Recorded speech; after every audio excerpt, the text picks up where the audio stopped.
और चैनल पर पहली बार आए हैं तो प्लीज चैनल को सब्सक्राइब करके ऑल नोटिफिकेशन ऑन कीजिए ताकि हर वीडियो की नोटिफिकेशन आपको मिलती रहे। तो दोस्तों अब वीडियो शुरू करते हैं। तो सबसे पहले जानिए वावल ए पढ़ने के नियम। दोस्तों दो कंसोनेंट के बीच ए हो तब ए का उच्चारण ए होता है। जैसे मैट, मैट शब्द में दो कंसोनेंट के बीच ए आया है और यहाँ पर ए का उच्चारण ए हुआ है, इसलिए इसे मैट पढ़ा जाता है। इसी तरह से और एग्जांपल देखिए, fan, mat, fat, cap, ram, dead. तो दोस्तों इन सभी शब्दों में दो कंसोनेंट के बीच ए आया है और यहाँ पर ए का उच्चारण ए हुआ है। दोस्तों अब जानिए इसका दूसरा नियम। और दूसरा नियम है दो कंसोनेंट के बीच ए हो और ए के बाद एक लेटर छोड़कर ई हो तब ए का उच्चारण ए होता है। जैसे रेट, रेट शब्द में दो कंसोनेंट के बीच ए आया है और ए के बाद एक लेटर छोड़कर ई आया है, इसलिए यहाँ पर ए का उच्चारण ए होगा, इसलिए इसे रेट पढ़ा जाता है। इसी तरह के और एग्जांपल देखिए, जैसे made, shade, race, cake, face, mate. तो दोस्तों इन सभी शब्दों में दो कंसोनेंट के बीच ए आया है और ए के बाद एक लेटर छोड़कर ई आया है, इसलिए यहाँ पर इन शब्दों में ए का उच्चारण ए हुआ है। दोस्तों इसका अगला नियम है, छोटे शब्दों में ए के बाद आर या एस हो तब ए का उच्चारण आ होता है। जैसे स्टार, स्टार शब्द में ए के बाद आर आया है और यहाँ पर ए का उच्चारण आ होगा, इसलिए इसे स्टार पढ़ा जाता है। मास्क, मास्क शब्द में ए के बाद एस आया है, इसलिए यहाँ पर ए का उच्चारण आ होगा, इसलिए इसे मास्क पढ़ा जाता है।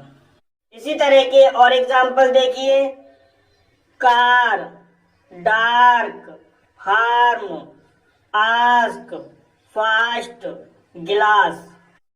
तो दोस्तों इन सभी शब्दों में ए के बाद आर आया है और यहाँ पर ए का उच्चारण आ हुआ है और इन शब्दों में ए के बाद एस आया है, इसलिए यहाँ पर ए का उच्चारण आ हुआ है। दोस्तों इसका अगला नियम है, शब्द के अंत में ए के बाद आर ई हो तब ए का उच्चारण ए आ होता है।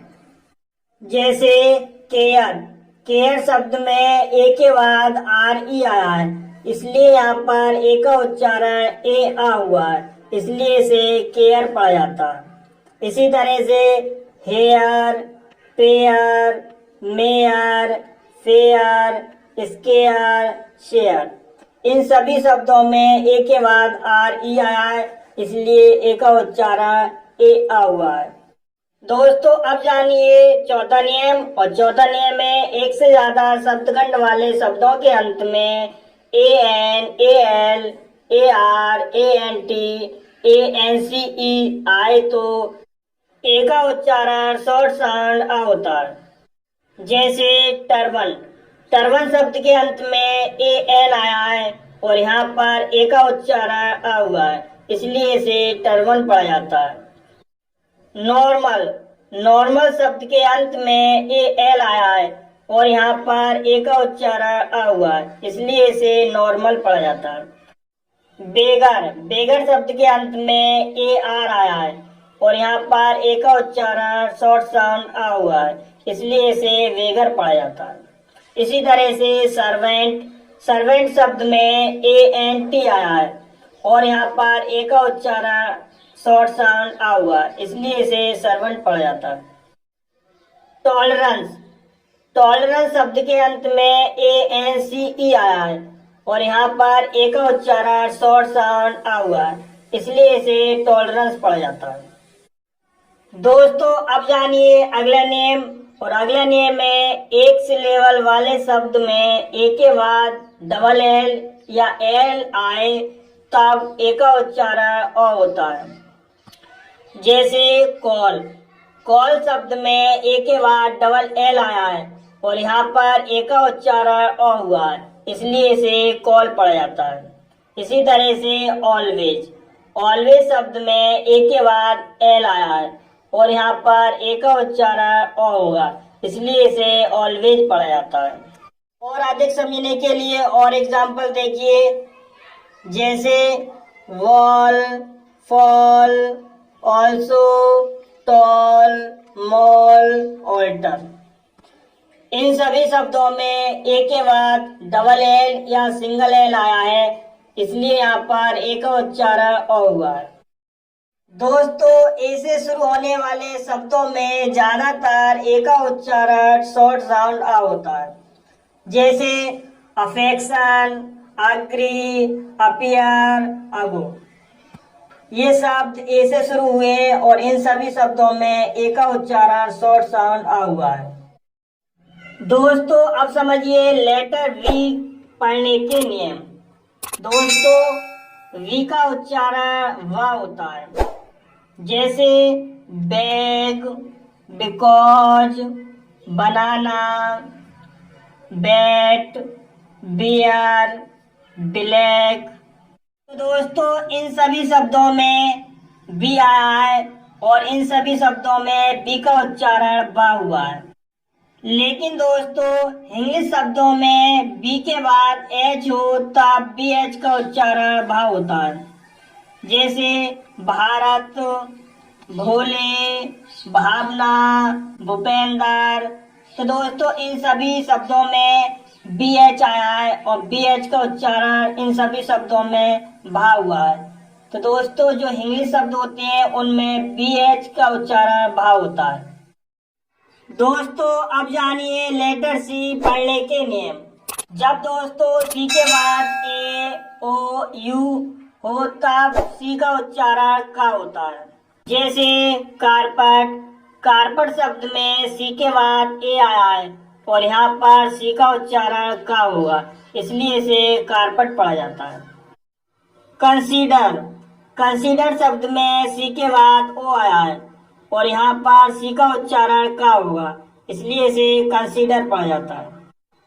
करंट, करंट शब्द में सी के बाद यू आया है और इसलिए यहाँ पर सी का उच्चारण का होगा, इसलिए इसे करंट पढ़ा जाता है। अगला नियम है, जब सी के बाद ई आई वाई हो तब सी का उच्चारण सा होता है, जैसे सर्टन।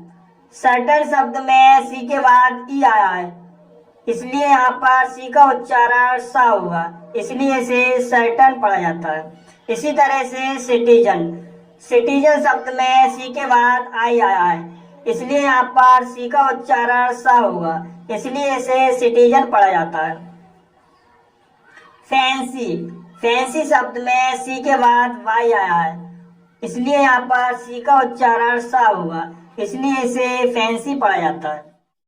दोस्तों, आप समझिए लेटर डी पढ़ने के नियम। दोस्तों, छोटे शब्दों में डी का प्रमुख उच्चारण ड होता है, जैसे डॉग, डेट, डांस। दोस्तों, इन सभी शब्दों में डी का उच्चारण ड हुआ है। इसका अगला नियम होता है, बड़े शब्दों में डी के बाद यू या अन्य वाउल्स का कंसोनेंट साउंड हो तब डी का उच्चारण जा होता है, जैसे एजुकेशन। एजुकेशन शब्द में डी के बाद यू आया है और यहाँ पर यू का उच्चारण कंसोनेंट है, इसलिए इसे एजुकेशन पढ़ा जाता है। और अधिक समझने के लिए और एग्जाम्पल देखिए, जैसे ग्रेजुएट, प्रोसीजर, ग्रेजुअल। तो दोस्तों, इन सभी शब्दों में डी के बाद यू आया है और यहाँ पर यू का कंसोनेंट साउंड है, इसलिए यहाँ पर डी का उच्चारण जा हुआ है। इसका तीसरा नियम है, जब शब्द के अंत में टी डी का साउंड हो और उसमें सफिक्स डी या ईडी जोड़ने पर डी का उच्चारण इड होता है, जैसे अरेस्ट। अरेस्ट शब्द के अंत में टी का साउंड आया है और इसमें ईडी जोड़ने पर डी का साउंड इड होगा, इसलिए इसे अरेस्टेड पढ़ा जाएगा। क्राउड, क्राउड शब्द के अंत में डी का साउंड है और इसमें सफिक्स ईडी जोड़ने पर डी का साउंड इड होगा, इसलिए इसे क्राउडेड पढ़ा जाएगा। इसका अगला नियम है शब्द का अंत P, C, K, F, S, S H, C H K sound से समाप्त हो और उसमें सफिक्स ई या डी जोड़ने पर डी या ईडी का उच्चारण टा होता है। जैसे फिनिश, फिनिश शब्द एस एच के साउंड से समाप्त हुआ है और इसमें सफिक्स ईडी जोड़ने पर डी का उच्चारण टा होगा, इसलिए इसे फिनिश्ड पढ़ा जाता है। और अधिक समझने के लिए और एग्जाम्पल देखिए, जैसे रैप्ट, एडवांस्ड, कुक्ड, लाफ्ट। तो दोस्तों अब समझिए वावल ई पढ़ने के नियम। दोस्तों छोटे शब्दों में दो कंसोनेंट के बीच ई का उच्चारण ए होता है। जैसे मेट, मेट शब्द में दो कॉन्सोनेंट के बीच ई आया है और यहाँ पर ई का उच्चारण ए होगा, इसलिए इसे मेट पढ़ा जाता है। इसी तरह से net, pest, cake, send, Spain, lest. तो दोस्तों इन सभी शब्दों में दो कंसोनेंट के बीच ई है और इन शब्दों में ई का उच्चारण ए हुआ है। दोस्तों इसका दूसरा नियम है दो कंसोनेंट के बीच ई हो और ई के बाद एक लेटर छोड़कर ई हो तब ई का उच्चारण लॉन्ग साउंड ई होता है। जैसे मीट, मीट शब्द में दो कंसोनेंट के बीच ई आया है और ई के बाद एक लेटर छोड़कर फिर ई आया है, इसलिए पहले वाले ई का उच्चारण लॉन्ग साउंड ई होगा, इसलिए इसे मीट पढ़ा जाता है। इसी तरह से convene, impede, complete, concede, gene, compete. तो दोस्तों इन सभी शब्दों में ई के बाद एक लेटर छोड़कर ई आया है, इसलिए यहाँ पर पहले ई का उच्चारण लॉन्ग साउंड ई हुआ है। दोस्तों इसका तीसरा नियम है शब्द के अंत में ई के बाद आर ई हो तब पहले ई का उच्चारण ई आ होता है। जैसे मियर, मियर शब्द में ई के बाद आर ई आया है, इसलिए पहले ई का उच्चारण ई आ होगा, इसलिए इसे मियर पढ़ा जाता है। इसी तरह से कोहियर, स्फीयर, एटमॉस्फेयर, मेयर। तो दोस्तों इन सभी शब्दों में ई के बाद आर ई आया है और इसलिए पहले ई का उच्चारण ई आ हुआ है। दोस्तों अब समझिए अगला नियम, और अगला नियम है जब दो कॉन्सोनेंट के बीच ई आर हो तब ई का उच्चारण आ होता है।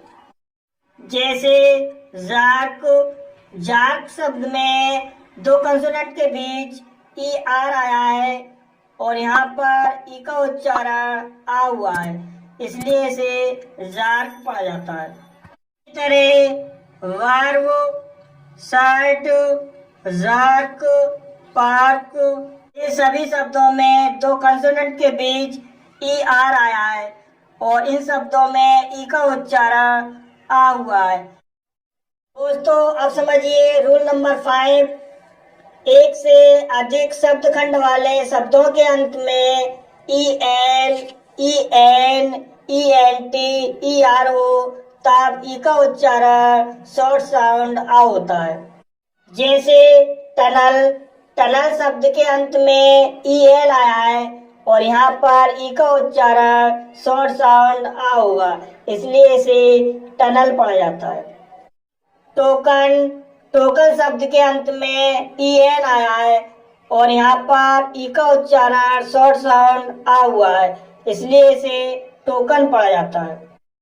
करंट, करंट शब्द के अंत में ई एन टी आया है और यहाँ पर ई का उच्चारण शॉर्ट साउंड आ हुआ है, इसलिए इसे करंट पढ़ा जाता है। रिवर, रिवर शब्द के अंत में ई आर आया है और यहाँ पर ई का उच्चारण शॉर्ट साउंड आ होगा, इसलिए इसे रिवर पढ़ा